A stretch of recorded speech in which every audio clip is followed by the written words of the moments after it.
Hello दोस्तों, welcome back to my channel finance with Ishfaq.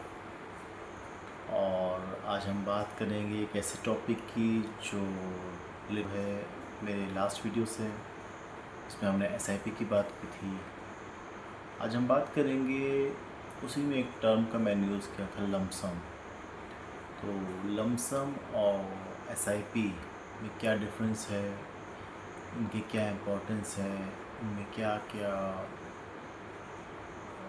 Difficulties आती हैं। चलिए तो स्टार्ट करते हैं। अब आप सोचिए कि आपके पास मान लीजिए 1 लाख रुपए कहीं से आ जाते हैं।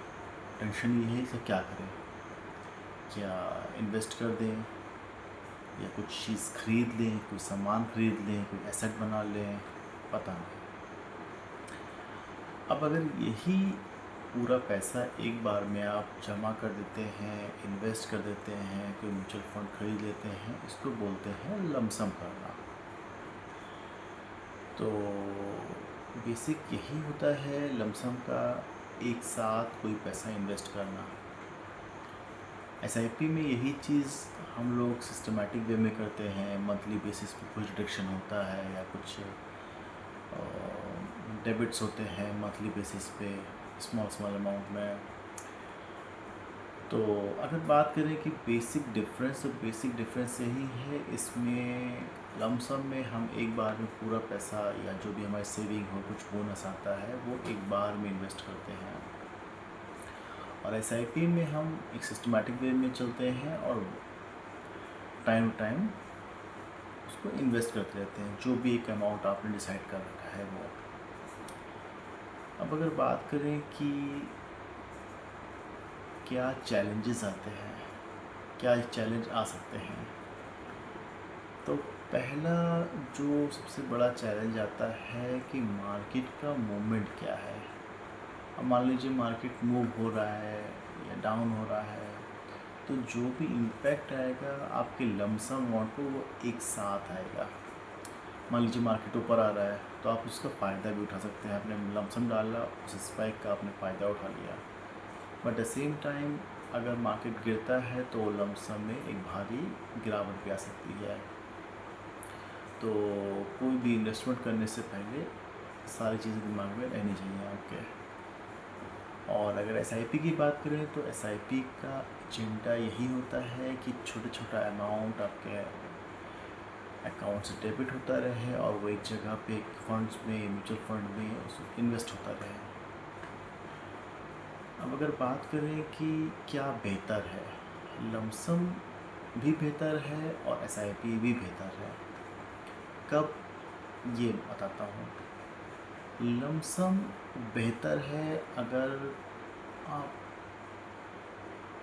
एक चढ़ते हुए मार्केट में पैसा डाल देते हैं, वहाँ पे आपको एक अच्छा बेनिफिट मिल जाएगा।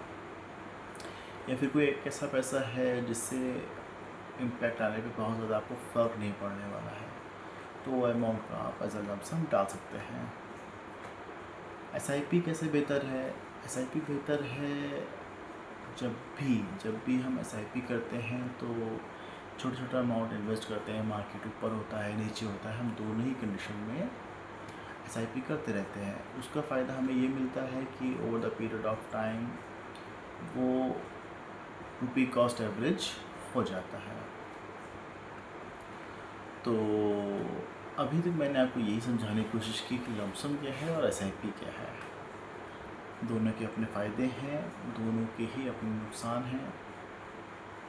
तो ये आपकी चॉइस रहेगी इन्वेस्टमेंट करने से पहले कि कैसे इन्वेस्ट करें। सब लोग अपने अलग अलग तरह से इन्वेस्ट करते हैं। कुछ लोग लमसम करते हैं, कुछ लोग एसआईपी करते हैं। बट जो हिस्ट्री कहती है, over the period of time, let's say 5-10 years, जो रिटर्न्स होते हैं उसमें बहुत बड़ा कोई डिफरेंस नहीं आता है। अगर आप एक लॉन्ग टर्म इन्वेस्टर हैं तो कोई बहुत बड़ा डिफरेंस नहीं आ सकता। हो सकता है 1-2% का आ जाए, बट एक पीस भी मिलता है उसके साथ। लमसम अगर आप लगा रहे हैं पैसा तो आपको एक पीस नहीं है कि बड़ा अमाउंट है कि लगाऊं कि ना लगाऊं, कुछ हो गया तो। एसआईपी में वो चीज़ नहीं होती है। तो आज की वीडियो में शॉर्ट वीडियो बनाने की कोशिश कर रहा था मैं एजुकेशन पर्पज़ से कि आप लोग को बताऊं कि लमसम और सहती क्या होता है, क्योंकि मैंने इस टॉपिक को टच किया था लास्ट वीडियो में, बस इसलिए आपसे बात करना चाहता था। तो प्लीज़ वीडियो को लाइक शेयर सब्सक्राइब करना ना भूलें, और कमेंट बॉक्स खुला हुआ है आप लोग के लिए। कुछ नया वीडियो इन्वेस्टमेंट पे या किसी और टॉपिक्स पे चाहते हैं तो आप कमेंट कीजिए। जितने ज़्यादा कमेंट्स होंगे उस टॉपिक पे हम लोग आगे बात करेंगे, कि रेगुलर वीडियोस आते रहेंगे। चैनल अभी भी नया है, ग्रो कर रहा है, कुछ भी नया आएगा तो आपको ज़रूर मैं अपडेट देता रहूँगा। Okay, bye bye, take care.